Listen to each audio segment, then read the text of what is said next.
Are you using Yellowwood for your bumper? Yellow Wolf. Yellow Wolf? Okay. I don't know. We don't have permission for him. That would be cool, though.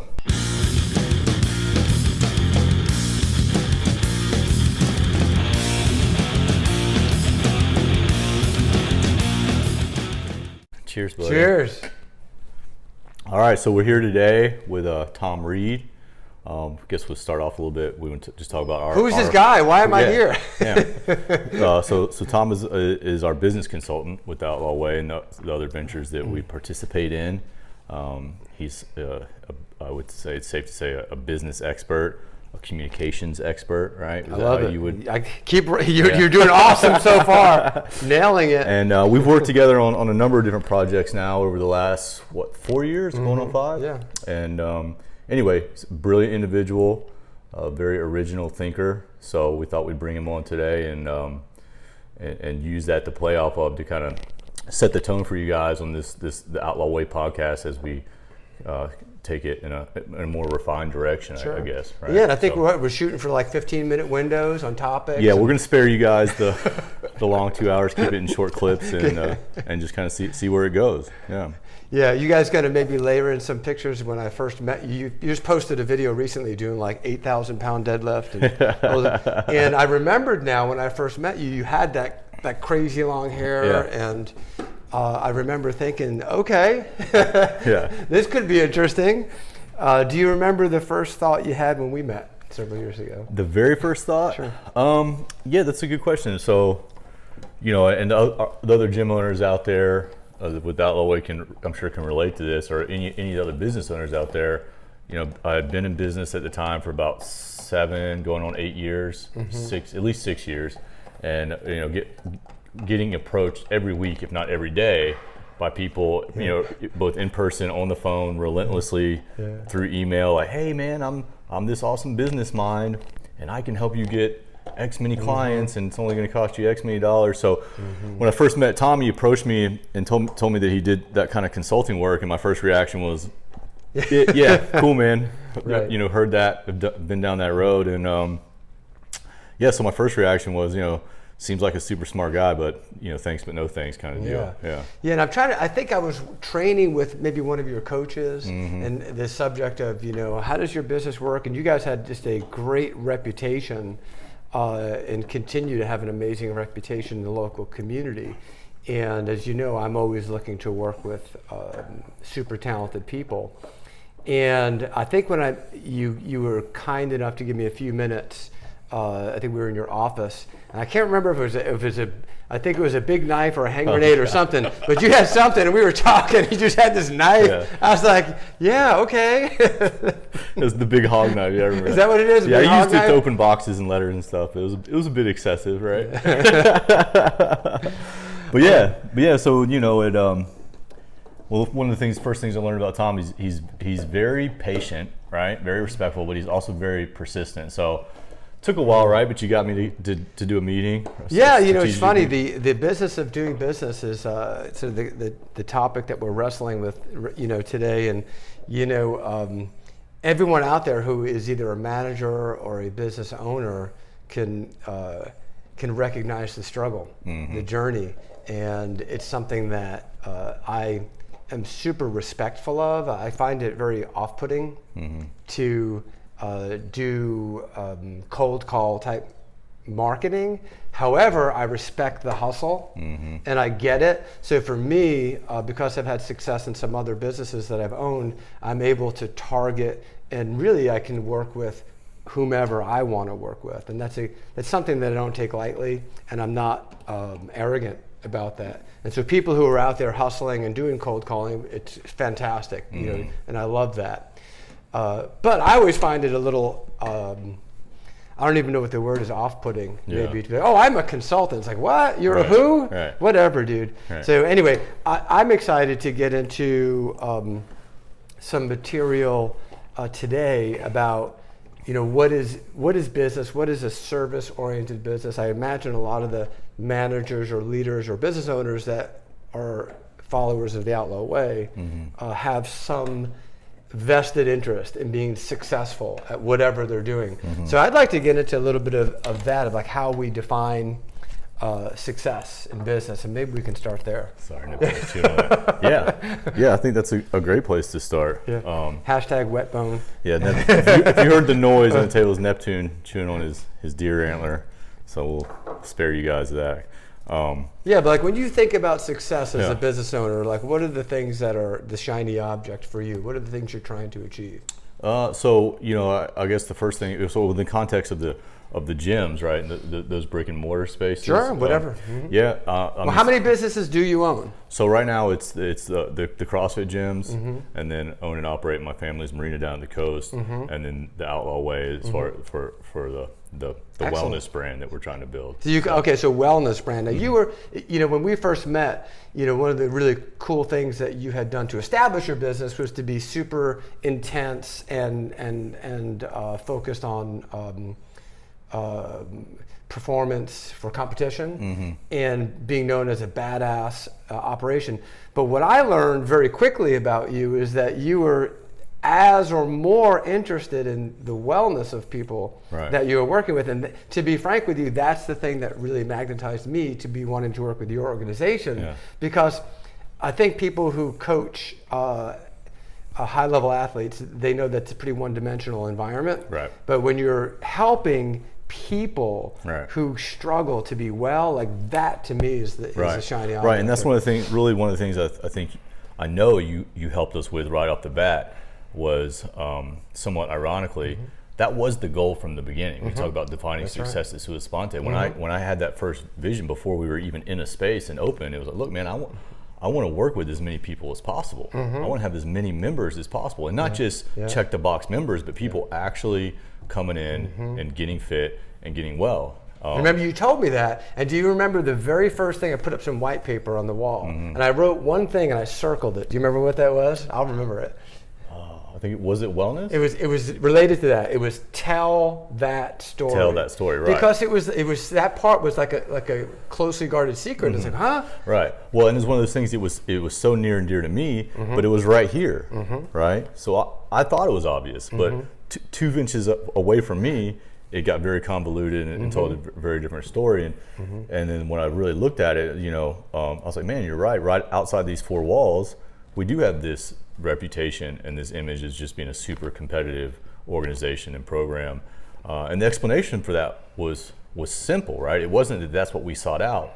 It's that, one of the things we also felt very strongly about is, hey, we support our members' goals, right? One of the first things we ask when they come in is, what are you trying to achieve? And we support that, and to include the people that, the young athletes that come in and say, hey, I want to go to regionals, I want to be competitive. Yeah, absolutely, right? So we support that, but that kind of hijacked, that's the shiny object, right? So we had all kinds of other goals being pursued in the overall goal of wellness, but the shiny object becomes, those high-end athletes. So what do you think for the people who own their own boxes or managers?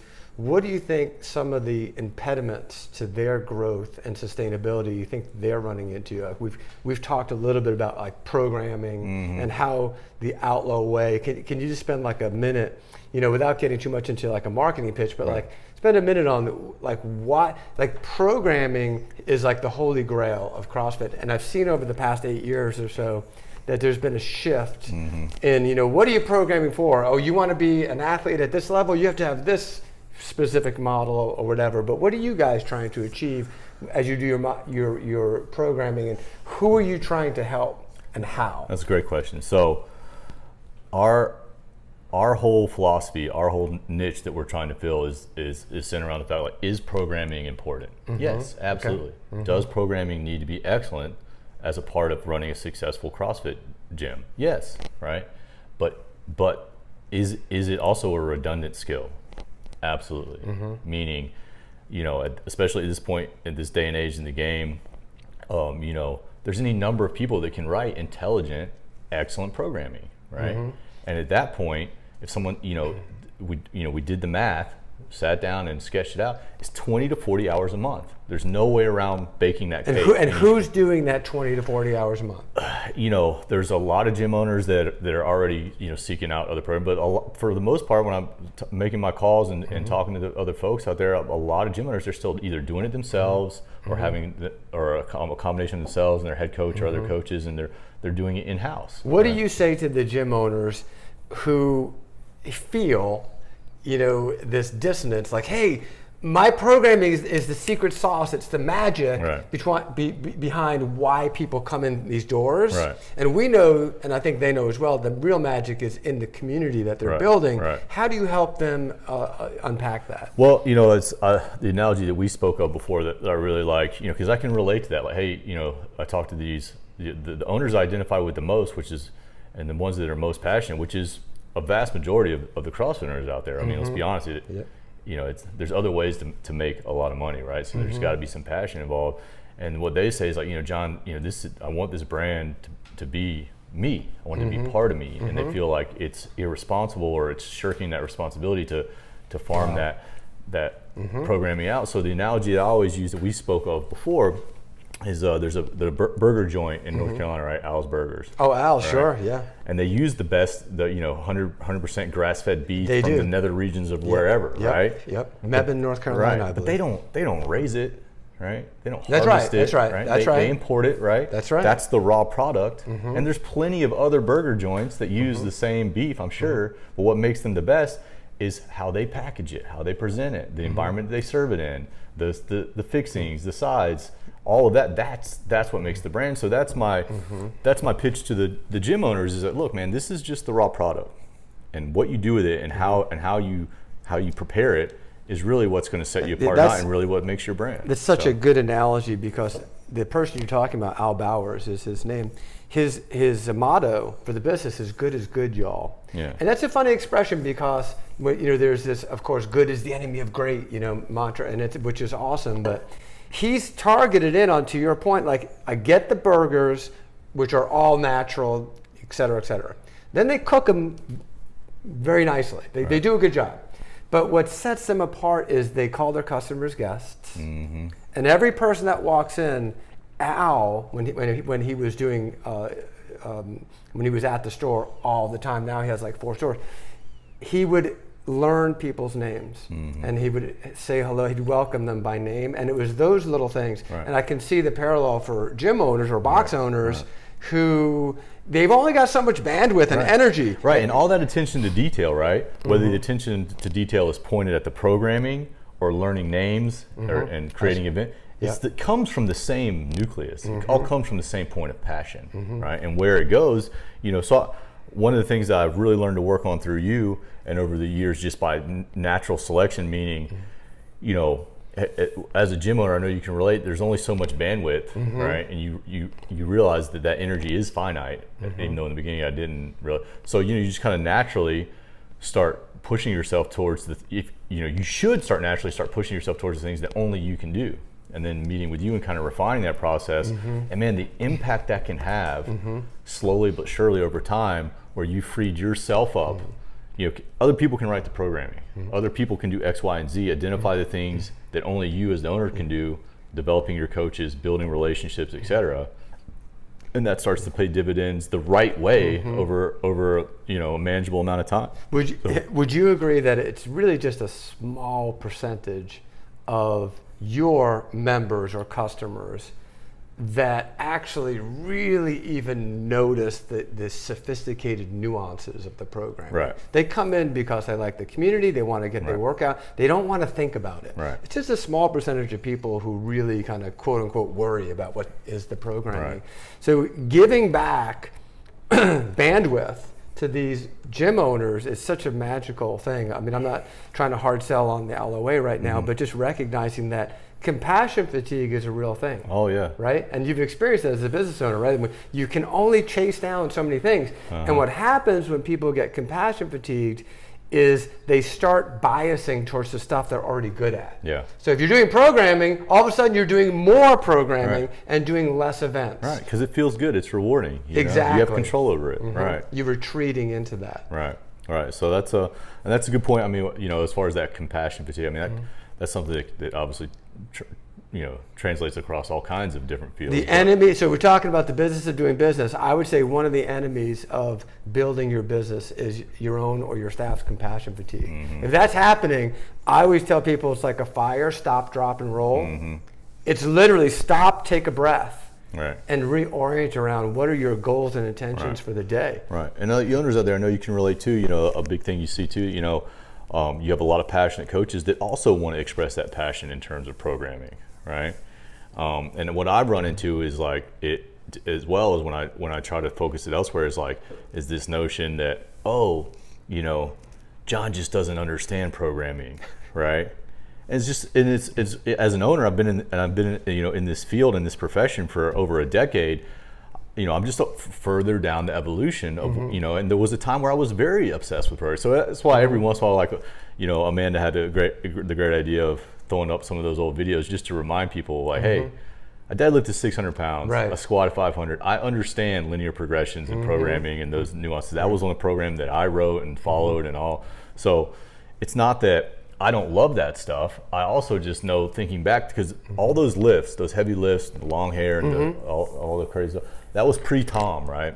And I think back, and I wouldn't change any of that because those were some lifetime goals, and I explored that. But that was all time and passion and energy, right?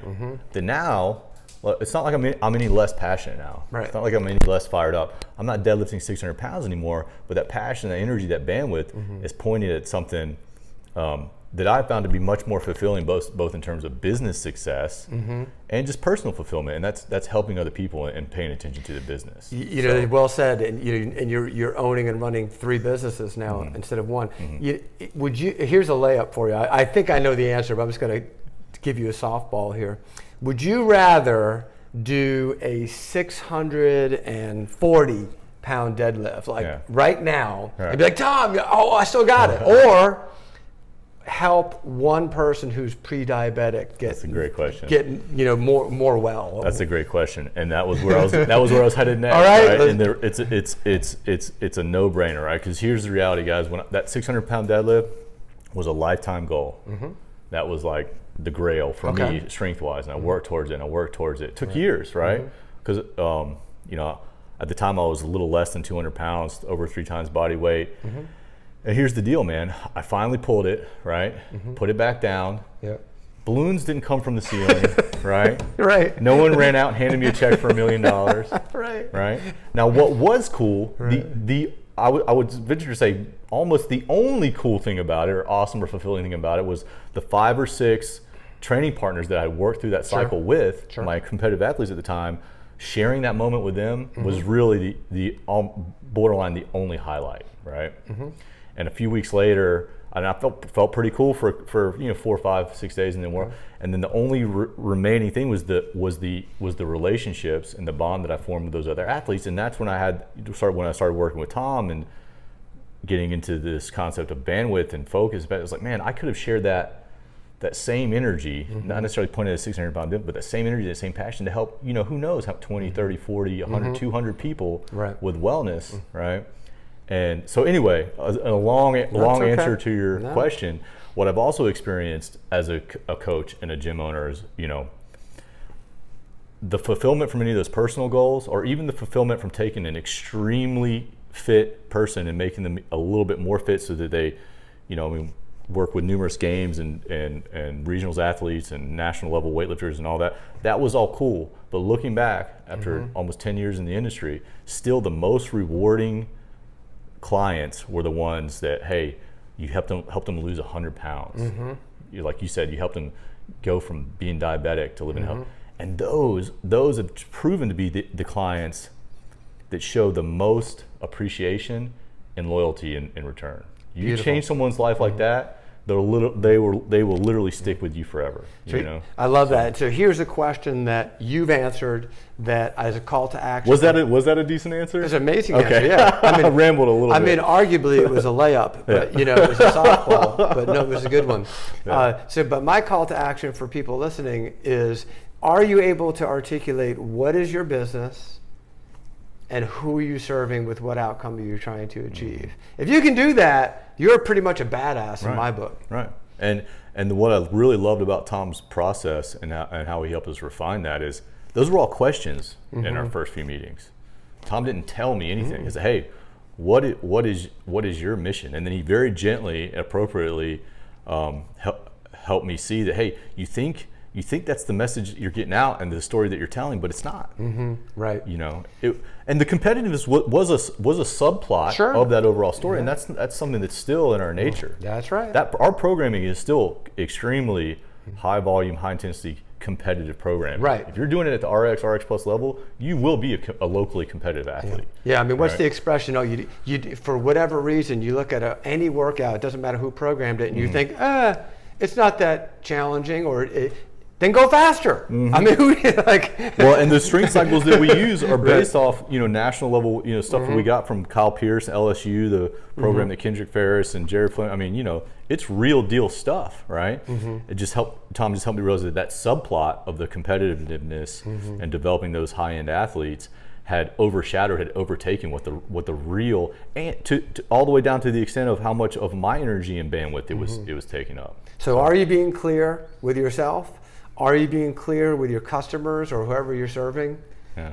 I think those are questions. I mean, I obsess over those questions because ultimately, and this is the privilege for me to, when business owners, I've worked with over 200 companies, when they allow me to interact with them, I'm not bringing my briefcase saying, okay, here's the plan, and this is why you should do what you do. It's more, what are you trying to achieve? Right. How are you trying to achieve it? And then if it's working, hey, that's fine. Right. But like not to be like Dr. Phil, like how's that working for you? I don't take that approach. Right. I found it a little off-putting, but it's really working with the person. So in this situation, you've all got members, and so I'm assuming that you're talking with all your members to find out what their goals are. How do they tie back to your own goals and values at your business? And then in a lot of ways, extending that same space and question-based process with your clients. Your ultimate goal for them is wellness, right? But you got to meet them where they're at, where they're at. That's right. That's right. So hey, I want to go to regionals, or I want to lift this weight. Cool. And you just use that to kind of guide them down a path that is going to end in positive results for them as just an overall human. And as you said that in this conversation about hey, as you get burned out, as you started experiencing, compassion fatigue, you double down on the things you're already good at, because that gives you that reward, right? That was me with the deadlifting and the strength cycle and the competitiveness. Right? Sure, absolutely. And I double down, and then it becomes a process of diminishing returns, and it takes growth to get out of that, right? It does, and I think if I recall correctly, you were a little compassion fatigued at the time, right? Yeah, and that's not me being pejorative in any way. And I think a lot of people who are watching, if they're still hanging in there, are also suffering with compassion fatigue. And as CrossFitters, I think we train ourselves to just suffer and keep grinding. Right. The grind, the struggle. And especially as CrossFit owners, it's even another iteration of very driven people. Right. And for a long time, through my career in the military and special operations, waking up with that drive was enough.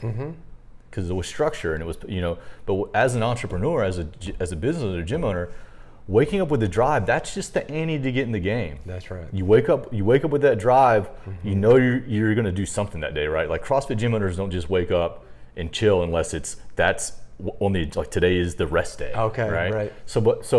And there's this notion, especially when I was younger and first getting started, I'll wake up and I'll just crush it. Okay, well, what are you crushing? Right. Are you crushing your own personal strength cycle?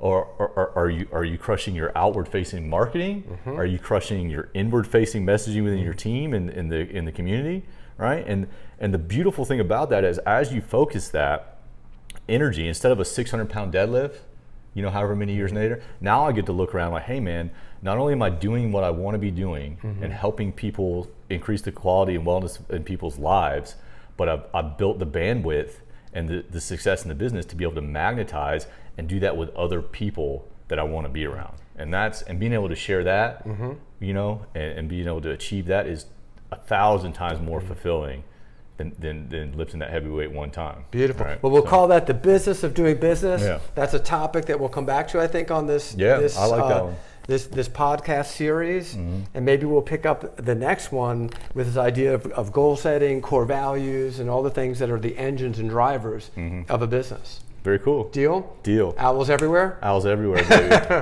baby. Peace.